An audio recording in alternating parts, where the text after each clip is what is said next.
pie mūsu nodarbības, tad 7. nodarbība, ko mēs iesāksim, bet ko mēs turpināsim jau nākamā reizē, ir tad par ticību, par ticības apliecību. Par ticību, uz ko mēs ticām, kā kristieši, kas ir tas ceļš, ko Dievs mums ir devis, kā viņš mums ir atklājies, tā iespēja atkal būt šajā draudzībā. Tātad, ja jūs atceraties, ka mēs runājam par pirmo balstu. Par pirmo balstu šajā kopsakarā, kad mēs runājām, Luters uzdeva jautājumu tādu. Viņš saka, kam tu tici? Ja patiesībā viņš vēl pajautāja, pasaka, kam tu tici, un es pateikšu, kas tu esi. Jo mūsu ticība nosaka, kas ir mūsu Dievs. Un ja ir noskaidrots, kas ir mūsu Dievs, tad arī nav vairs tālu jāmeklē tas, kas mūs vada,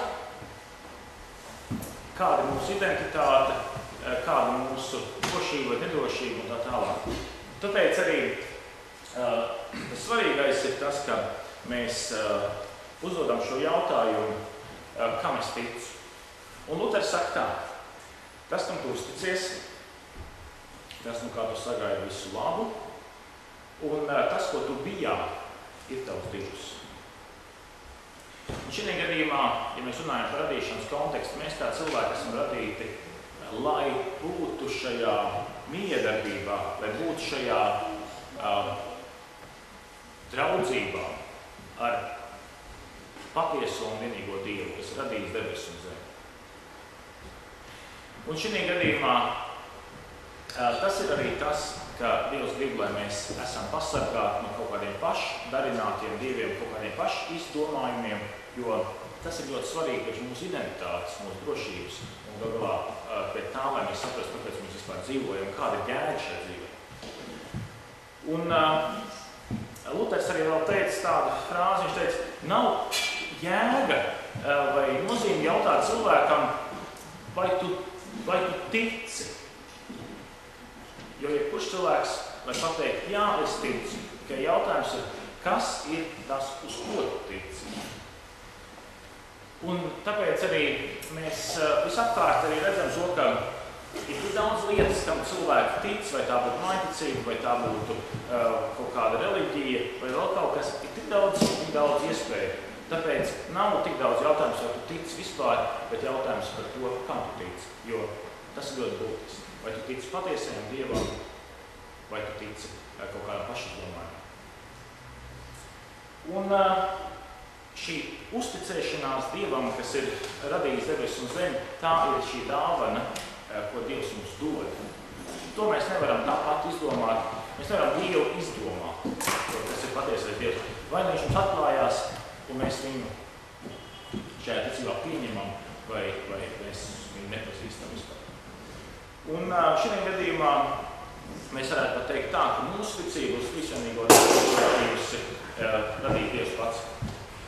Tātad ticību ir radījis ticības objekts. Un ko mēs apliecinām ticības apliecībā? Tad dievkalpojumā ir šī ticības apliecība, ko mēs kopā sakām, es ticu uz Dievu Tēvu, uz valdītāju, debesu un zemes radītāju un tā tālāk. Ja? Ko mēs par tajā apliecinām? Pirmā lieta ir tā, ka mēs apliecinām to, ka Dievs mūs ir mīlējis jau tad, kad viņš radījis pasauli. Viņš ir radījis to tādu, lai mēs tajā varētu būt laimīgi, lai mēs tajā varētu jau dzīvot, lai augi dotu savu sēklu, lai mēs varētu ēst viņu, lai varētu...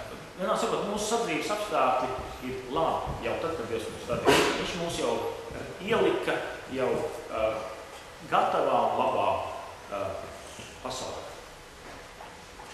Tāpat arī otrs, ko mēs ticām un ko mēs arī apliecinām, ir tas, ka viņa mīlestība uz mums, kas esam grēks skarti, nav mazinājusies. Tātad, respektīvi, nav mazinājusies viņa mīlestība uz mums pat tad, ja mēs esam grēkojuši. Un tas ir arī tas, ko mēs apliecinām, ka Dievs mūs ir tik ļoti mīlējis, ka viņš pats Kristu kļūst par cilvēku, nostājās un līdzās, lai manā vietā varētu mirt un uzņemties šo grēku lāstu uz sevi. Tad to lāstu, kas pienāktos grēciniekam, viņš to ņem uz sevi. Un tas ir tas, ko mēs arī apliecinām ticības apliecībā. Un mēs vēl ticības apliecībā apliecinām to, ka viņš mūs nav pametis, viņš mūs nav atstājis, bet viņš ir mums līdzās un viņš ir atstājis mums iespēju viņu satikt. Viņa ķermenī, kā mēs Bībelē sakām, baznīcā, Kristus baznīcā, jeb Kristus ķermenī. Tad, ja kāds grib atrast Dievu, viņam nav iespēja citur viņu atrast un iepazīt kā mīlošu Dievu, kā tikai tur, kur viņš pats ir to pateicis, kur es gribu satiekams. Un šajā gadījumā tā ir svētā gara darbība, kā viņš mūs pulcina kopā draudzē, viņš mūs kopā uztur, viņš mūs kopā svētī un vada. Un tas notiek svētā gara vadībā. Mēs ticam uz svēto garu, kurš mūs aizstāv, mūs vada un uztur. Tātad, ja mēs domājam par Dievu, uz ko mēs ticam uz trīsvienīgu Dievu. Un šajā gadījumā tas ir kaut kas tāds, ko mēs ar prātu nevaram pat aptvert, jo atcerieties, ka mēs runājam par Dievu īpašībām, mēs runājam par to, ka Dievs nav ieliekams kaut kādā mūsu prāta rāmītī, vai ne?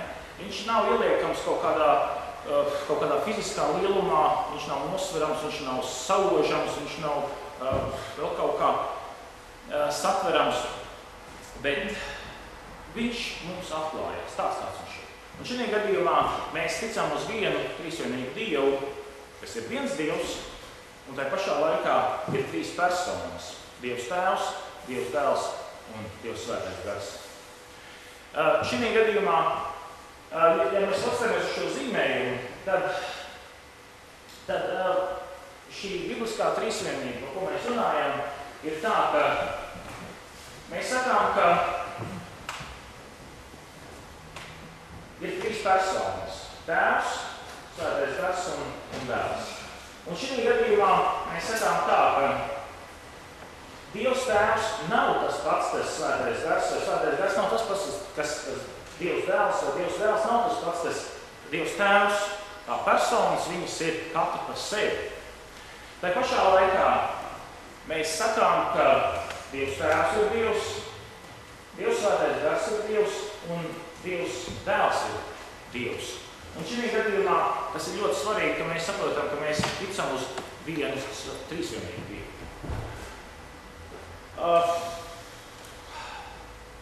Ja man bija viena tāda saruna ar cilvēku, kurš tā bija diezgan tā kareivīgi nostājies pret to, ko vispār kristīgā baznīca māca, un kā galvenais arguments viņam bija tieši šī trīsvienības mācība. Viņš teica tā, tas ir kaut kas nesaprotams, ko baznīca māca. Tas ir kaut kas pilnīgs absurds, kā tas var būt, ka ir viena būtība, bet trīs personas. Un šajā gadījumā arī tad viņš teica tā, tas tāds baznīca un kristīgā mācība ir tāds cilvēku izdomājums. Cilvēki ir izdomājuši savā laikā, lai piesaistītu sekotājus un viņus muļķot. Un tad es uzdevu to jautājumu, vai tu, ja tu gribētu sev savākt daudz sekotājus, vai tu kaut ko teiktu tādu, kas šiem sekotājiem nav nekad saprotams? Vai tu kaut ko tādu pateiktu, ko viņi nekad nesapratīs? Ko viņi varēs tikai teikt, jā, tas ir kaut kas tāds, ko es nevaru pat tā savā prātā aptvert vai kā. Un viņš teica, nē, es neko tādu neteiktu. Es noteikti teiktu to, ko cilvēki saprast. Un es teicu, tā ir tā atslēga, ka kristīgā mācība nevis māca to, kas ir cilvēku izdomājums. Un ja tad būtu cilvēku izdomājums, tad ļoti viegli varētu arī izskaidrot Dievu, jo viņš būtu cilvēku izdomāts.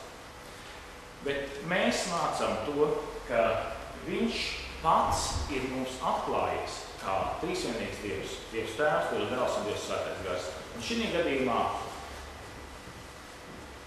pat tad, kad mēs ar prātu viņu nespējam aptvērt, tas neko nemaina pie tā, ka viņš mums tā atklājas, kā visunieks Dievs.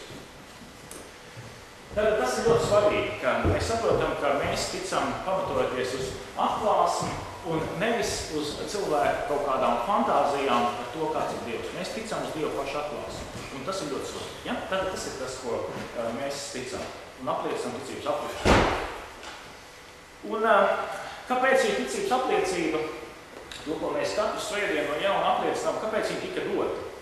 Viņa ir dota, lai iezīmētu robežu.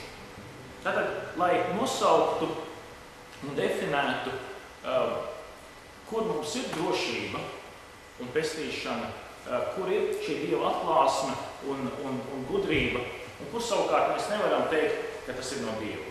Tātad, tā vēsturiskā situācija par šīm ticības apliecībām bija tāda, ka tajā laikā, kad jau Kristus ir miris un augšām celējies un atgriezies atpakaļ godībā, visapkārt sāka rasties visādi mīti, visādi izdomājumi, visādi pieņēmumi, kāds Kristus ir bijis, kāds viņš nav bijis, vai viņš ir bijis patiesa Dievs, vai viņš ir bijis patiesa cilvēks.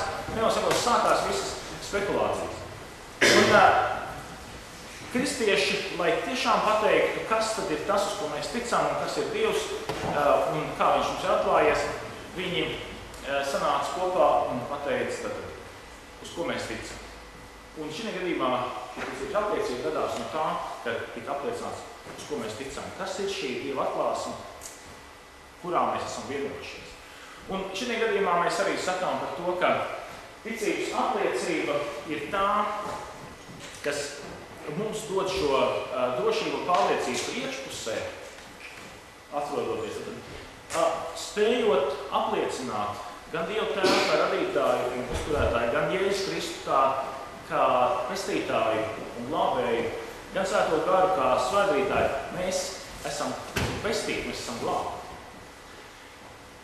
Un tas ir līdzīgi tāpat kā, ja mēs atceramies no Bībeles par Noas šķirstu. Par Noas šķirstu arī bija tas. Tad tie, kas bija šķirsti iekšpusē, tie bija pasargāti. Tie bija izglābti galvā. Tie, kas atradās ārpus šī šķirsta, tie tika aizdauti ar visiem šiem ūdeņiem, visiem šiem plūdiem. Un tā ir arī tā ļoti svarīgā lieta, ka mēs arī varam šo ticības apliecību gan paši saprast, ko mēs apliecinām, gan arī uz to tiešām ticēt, jo iekšpus tās mēs esam glābti, tāpat kā šajā Noas šķirstā, šajā kuģī. Ārpus tā Dievs nav apsolījis, ka būs glābšana. Un šī gadījumā arī tas, ko es jau minēju, mēs apliecinām to, ko Dievs mums pats atklāja Bībelē. Un tas ir ļoti būtiski, ka mēs vienmēr uzsveram to, ka es daudz ko varu nesaprast, es daudz ko varu neizskaidrot, bet es varu tikai apliecināt to, ko Dievs mums pats atklāja. Tātad nav tā, ka mēs varam zināt atbildes uz visiem jautājumiem, ko vien cilvēks var uzdot mums. Mēs nevaram to apgalvot. Bet mēs varam tikai teikt par to, kas ir skaidri pateikts, ko Dievs mums pats skaidri pateicis Bībelē, par to, kas viņš ir, kāds ir viņa nodoms uz mums, kāds ir viņa pestīšanas plāns un kāds ir pestīšanas ceļš Kristu. To mēs varam ļoti skaidri pateikt. Tā ir mums pārliecība. Par daudzām citām lietām mēs varam tikai domāt tā vai domāt šitā. Tā kā, ja mums kāds jautā par Dievu, kāds viņš ir, ko viņš vēlās, tad mēs varam skatīties tikai to, kas ir rakstīts Bībelē, jo tā ir viņa paša atklāsme. Un tas ir tas, ka mēs tik tiešām varam pateikt to, ka mēs nevaram Dievu pilnību ar prātu saprast. Jo, ja kāds mēģinās Dievu saprast ar prātu, savu prātu darbību, tad es teiktu sajūtas prātā. Es pats arī studējot teoloģiju universitātē, es piedzīvoju kādus gadījumus, kur tiešām kādi studenti, kas bija tik daudz sākuši tur visādas reliģijas lasīt, un visādas ezotērikas lasīt, un visādas tos Dievu meklējumus, ka viņi beigās nonāca Jelgavā. Vienkārši viņš sajūt prātā. Tas bija briesmīgi redzēt to, ka cilvēks praktiski visu grib tik ļoti ar prātu izanalizēt, ka beigās vienkārši viņam pilnīgi aizvērciet. Tas, ka mums ir ticības apliecība, tas vieno kristiešus. Un šī gadījumā mēs arī varam teikt par to, ka jebkura konfesija, jebkura baznīca, ko mēs jau pazīstam, vai tie būtu katoļi, vai tie būtu pareizticīgie, vai tie būtu baptisti, vai adventisti, vai metodisti, vai anglikāņi, vai presbiteriāņi, vai vēl kādi, ko mēs varētu vien zināt un nosaukt, ja? Var kopīgi apliecināt šo ticību uz trīsvienīgo Dievu. Un tā ir tā ticība, kas mums ir. Tāpēc mēs varam teikt to, ka Kristus baznīca ir viena. Kristus baznīca ir viena tāpēc, ka visi šie cilvēki tic uz Kristu kā uz pestību. Tur, kur kādā kustībā vai draudzē sāk rasties šaubas par ticības apliecību, tur mēs varam teikt, nu jā, ar to mēs neesam vienā ticībā, to mēs neesam vienā kopībā. Bet tur, kur mēs varam apliecināt šo ticības apliecību kopā, tur mēs esam. Un tāpēc arī šeit mūsu draudzē ir ļoti daudz cilvēku un kristiešu no dažādām konfesijām, dažādām baznīcām. Tāpēc mēs varam kopīgi apliecināt vienu ticību. Un tā ir tā vērtība.